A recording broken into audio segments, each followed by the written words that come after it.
Welcome to the Home Business Podcast with Richard Captain Henderson, publisher of Home Business Magazine, and Sherilyn Colleen, managing editor. This how-to show helps you successfully operate your home-based business. Greetings and welcome to the Home Business Podcast. I'm Richard Captain Henderson, your skipper at Home Business TV. And I'm Sherilyn Colleen, your co-host. Let's secure for sea and get underway. Emmett O'Brien was a professional race car driver for the VW Group and BMW, where he competed in the World and European Touring Car Championships. And he also raced for Ferrari. Emmett O'Brien then drove into the world of entrepreneurship by focusing on that key business success principle of building a better mousetrap. Emmett found that mousetrap in the large fragmented market segment of car washing. The cleaning industry wastes a huge amount of water, a big green world opportunity. Emmett O'Brien Eco-Preneured through this opportunity by developing a waterless car solution that is taking the market by storm. And he has a fascinating startup story to share. So, greetings, Emmett O'Brien. Welcome to the Home Business Podcast. Say hello to our podcast audience. Hey, guys. Thanks for having me on. Great to be here. Thanks for coming on our show. Where are you connecting in from? I'm connecting in from Miami. I just routed back from Dublin, Ireland last night. So I live in Miami now. So it's great. Been here about 6 months. Really great, great reception since arriving here. So happy to be here. Great. So a beautiful tropical paradise to recover from some jet lag then. Yeah, absolutely. Yeah, it was a tough 2 weeks in Ireland. So, I don't know if you know of our weather, but it's not anything like Miami. So yeah, great to be back in the heat. Great. We've had a lot of different backgrounds fall into entrepreneurship: lawyers, engineers, mompreneurs, starving actors, but never a race car driver. Emmett, how did your journey start? Yeah, great question, Charlene. I mean, I started when I was a kid racing go-karts, worked my way right up to the World Touring Car Championships. And, I got lucky. I got a couple of lucky breaks, and we had some great sponsors along the way, and it carried me to a certain level. I got to the World Championships, the European Championships, and had relative success there, and always knew that it wouldn't be, a lifetime sport. It's not, unfortunately, sport has a lifespan with it. So I kind of realized, when I was getting into my early 30s that, okay, I need to start a business. So, and the opportunity I saw through racing, I saw some products being demonstrated, and a light bulb moment went off, and just started from there. Hey, any of the skills that these unique skills you have with, driving a race car and racing like that, anything in particular help you that transitioned over to being an entrepreneur? Sure, Richard. Yeah. I mean, look, I didn't do university, or I didn't do college. So the lessons I learned in racing was my business lessons. So, you have to learn how to, even with you guys, talk to media, talk to team managers, negotiate with sponsors. And then when you're out in the circuit, you're actually fighting all the time for position. And it's no different in business. You're fighting all the time for position. So it's, a lot of... I like that you're fighting for position on the racetrack, and now you're fighting for position in a market. That's a good analogy. And then I imagine, it's kind of a quasi-celebrity, and there's a lot of public relations involved, and that's such a critical part of being an entrepreneur. So that was a natural fit too. Yeah, I got schooled really well in that, and driving with the likes of BMW, VW Group, Ferrari. I mean, those guys, you always have to be happy and smiling in front of the camera, whether it's a good result or bad result. So, I was schooled really well there. And it stood very well to me, and it transfers into business for sure. I mean, I'm not the first racing driver to become a businessman. So it's, it is a good schooling. Very different, very, very different to the normal businessman approach, but we get by okay. Good things transitioned over. Well, Emmett, let's learn more about your innovative product that saves 132 liters of water per wash. How did you succeed with developing a technological product like a waterless car solution? Yeah, I mean, look, again, I was in the right place at the right time. I saw a demonstration at a racetrack where they were demonstrating a waterless product at a race circuit on a racing car. And, everything from racing cars eventually finds its way down to road cars. So if you got NASCAR or IndyCar, they're usually developing bits and pieces on the cars that eventually, will be put into your road cars that you drive. Safety, performance, all kinds of gizmos end up on the road cars. And it's no different in car washing. I saw this opportunity about 12 years ago, and I thought, wow, I mean, there has to be a gap in the market, because, you know, I'd been cleaning my cars for years with tons and tons of water, like 30 gallons of water. And I just kind of thought to myself, I'm no eco warrior, but I thought, you know, water is a commodity. This won't last forever. There has to be a gap here. So that's where I saw the technology first, and we got in business with a company who had developed it. And they didn't really want to market it the way I wanted to market it. So we ended up doing a brilliant business relationship where we bought the IP rights. They became a small partner in our business, and we moved on from there. And it's worked really, really well. And, you know, it's been a long road. We're 11 years on the business. And we've just been developing in different countries, different markets, expanding all the time. And now, you know, we're the largest commercial car wash supplier in Ireland. We have the most amount of locations.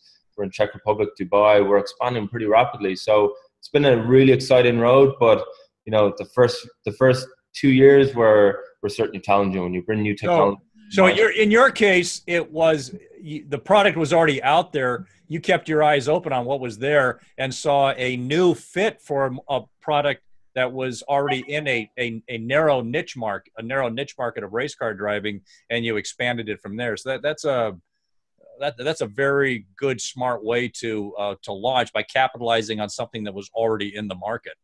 Sure. I mean, we didn't, and I don't claim to have invented the product. I just saw the product, saw the opportunity, kind of clever business model, and went to the guys, and we eventually did a deal where we bought the IP, and they get a nice royalty out of it, and it just protected the business, no H2O.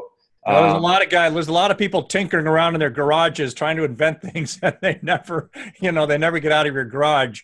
You found a good product and have, the key thing is to market it, and that's where the real opportunity is. Yeah, so true. And it's great business advice, I think, to give the young entrepreneur. They don't have to invent the idea. They can take another idea and make it better. Apple weren't the first guys to come out with the iPod or right, storing digital music, but they perfected it. So I'm not comparing us to Apple or anything like that, but it's sort of in that same realm. Well, before moving on to our next topic, I'd like to highlight this show sponsor, Deborah Kay of Global Venture Services. Deborah Kay is one of the network marketing industry's top executives. She has worked with hundreds of aspiring home-based entrepreneurs to achieve business success. She has a simple system that you can follow. For more information, visit www.workparttimelivefulltime.com or our podcast webpage for more information on sponsors. Now, Emmett, what was your biggest business challenge in developing a better mousetrap with your waterless product, and how did you overcome it? So speaking more on that. Yeah, so, I mean, we did face so many challenges at the beginning, because we set up, what we wanted to do was set up a car wash within a parking lot. So we knew that there's a captive audience, there's going to be cars coming and going all the time, and to offer these services. But we went to every parking lot operator in pretty much Europe, and they laughed at us in the early days. They were like, guys, you can't wash cars with no water. It was one of the biggest operators. I think they took pity on me, to be honest with you. And they said, look, we'll give you a shot. We'll give you one parking lot, set it up there. And then we had the challenge of actually demonstrating to the customer that this can be done, because the first thing that springs to mind, okay, you're using no water. Is it going to scratch my car? Is it going to damage my car? So there was an educational process in that. So it's kind of a two-pronged attack. We had to get into a parking lot, then we had to get the customers. But I mean, we persevered with it, got some good customers on, got some great testimonials, started to expand very quickly. When the parking lot operators saw it working, they were like, okay, there's a revenue stream in this for them as well. Well, they talk a lot about in business about pushing versus pulling, trying to push your product in, vice getting it pulled in. And, the advantage is you want to try to get your product pulled into the market. It sounds like that's what you were able to do, that all you had to do is get your product out there. And once people could see it, it was pulled into the market, vice having to try to push something all the time. Sure. Okay. Initially it was push. And it was push as hard as we can, and it was, sometimes you just didn't think that door was going to open, but eventually then it started to become a pull. It was car park operators looking for us, even big commercial customers saying we've heard about this product. And, it starts to run, you get a bit of momentum and the ball starts rolling. So the initial years, I think it's no different to any business. So Richard, I mean, early stage, if it's a new innovative product, you're going to be faced with challenges. It's not for everyone, but I think the guys who persevere really make it. Right. Well, Emma, we advise entrepreneurs that no matter what your business nor amount of competition, to always look for a unique selling point. Emmett, how did you capitalize on your unique selling point? So yeah, that's an interesting one, because initially we went in totally, we're green, waterless, we don't use any water, and we thought that was the angle to go with. But in fact, we were too early with it. People didn't care that much about the environment that we thought they did. So then we had to pivot, and we had to say, okay, our unique selling point is actually it's a better finish than a normal car wash. And that really worked for us. But we made, and entrepreneurs do, we make mistakes at the beginning. You got to pivot quickly and change direction. And that's what we did. And we've seen over the last 10 years a real shift in the environmental impact. And now the consumer is environmentally aware. Like, they know that water is it's a commodity. You just can't waste 30 gallons of water washing the car, and then it goes into the drainage system with a load of effluent and chemical. It just doesn't make sense. So we concentrated on our USP as being a better finish at the beginning. That really worked for us, and now we're kind of pivoting a little bit back to where we started in saying environmentally it's so good for the environment. I kind of like, you almost have like two unique selling points. One that's tough to sell, that being the environment. I mean, everybody wants to do the right thing, but you found another point that you actually had a better product that would do better than a traditional water-based car wash. Sure. And so you use that to lead, but then as time goes on, that waterless aspect is just getting more and more important. You got it, Moen. That's exactly what we did. And we kind of had to make that decision sort of quickly after 12 months, but it worked for us, and it was just, it shows how sensitive marketing can be. But it worked for us, luckily. Right. So in today's world of instant online connections, building a better mousetrap also means building a mobile phone app. Emmett, how easy was it to get the app developed to serve your customer base? Yeah, this is where I think I was, totally negligent to the fact that I thought it was going to be an easy ride to build an app and to go out and bring developers on. These guys, I mean, as brilliant as our team is, they talk a different language than I talk, and I love everything done yesterday, and that wasn't the case. So started developing it, Trelane, in 2016. We put a team of guys on it in Ireland, and we're lucky because there's all the big US tech companies are based in Ireland. Because we're a brilliant country and we're lovely people, and I think there might be a tax reason behind it as well. But they're all there, so we're able to pull from that pool of talent and build up a team there that built our app. And it was a lot of testing, and we're still continually testing it. But it's a bespoke app. It's on demand, which again goes back to USB. Our main USP, which is kind of developed, is convenience aspect. So because we're waterless, you guys could be having, a coffee in a Starbucks. You could be at the office. You could be at home. You can call a car wash on demand through the app, pay for it. You never have to meet the detailer. He'll clean the car. You'll get before and after photos, and then he'll drive off. You pay through the app, and you can tip through the app. So the app you have developed, it's not just something to link you to technology and kind of connect there, which is all great. It's actually a critical part of how you deliver your services with the car wash. Exactly. It's actually the way we're moving the business. I mean, everything is convenience now. You can, get your food online, book flights online, Uber, Lyft. They've really changed the gig economy. And, we're not a tech company. We're just tech enabled. And I know it's a bit of a buzzword at the moment, but we're not. We're a manufacturer of a waterless product, and we're delivering that product through app technology, and it's been an amazing ride for the last 2 years, and now we're launching it in the US, which is really exciting for us. Let's talk a little bit about that, Emmett. You have taken the big leap into franchising your business model and expanding into the United States. How's that expansion working out? It's going really well. I mean, it's early days, so we're here 6 months. We've been doing some low level, just promotion of the business. We've been doing a lot of testing of our app in different regions just to make sure that it lands perfectly. And we've got some nice contracts. So we've just landed a big contract out in California with the largest tech company on the planet. I'm sure you can guess who it is. And we'll provide car washing services for their 30,000 plus staff. So, we've been so well accepted into the US, and the franchising model fits for US. I mean, we've been franchising in Europe for some years, and it's been very successful. But we're kind of coming with a new approach that it's the parking lot and the on-demand, which is a franchise package, and it'll go into each city. So, our plans are pretty aggressive. We'll go into 24 cities in the next 24 months, Wow. which takes a lot of capital and recruiting really good franchisees. That's the key to it. I mean, we could have sold any number of franchises by now, but it's finding the right franchisee to fit our model.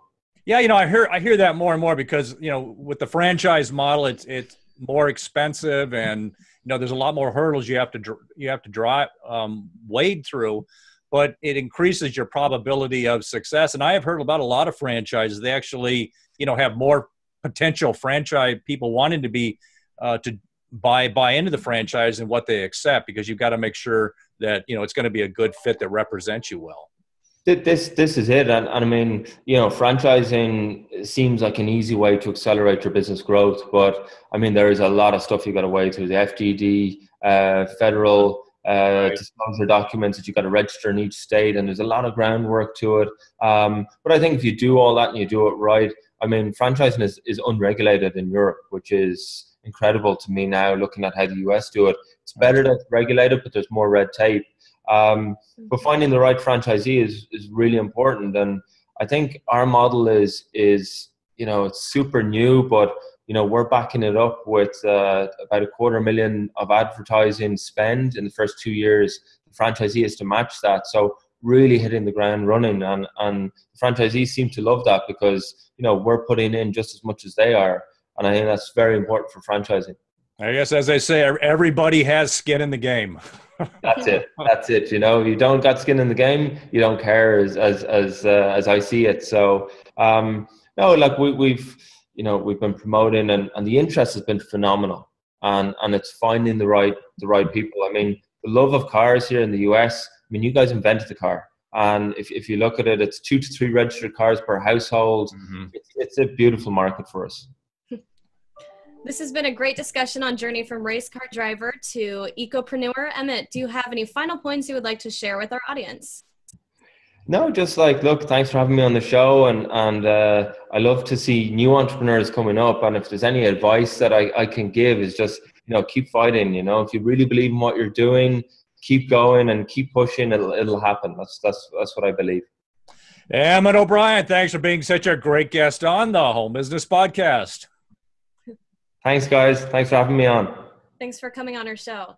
To learn more about Emmett O'Brien and his innovative waterless car wash product opportunity, visit www.noh2o.com or our podcast website for more information on guests. Thanks for joining us on this episode of the Home Business Podcast. Share your feedback with us on Facebook, Twitter, Instagram, and at our website, homebusinessmag.com. Visit the website for information on advertising. Subscribe free to our newsletter. Please visit our sponsors for more information. Visit homebusinessmag.com or the Home Business Expo at homebusinessexpo.com. I'm Richard Captain Henderson saying anchors away. And I'm Sherilyn Colleen. We'll talk with you soon. Until then, make it a great home-based biz day.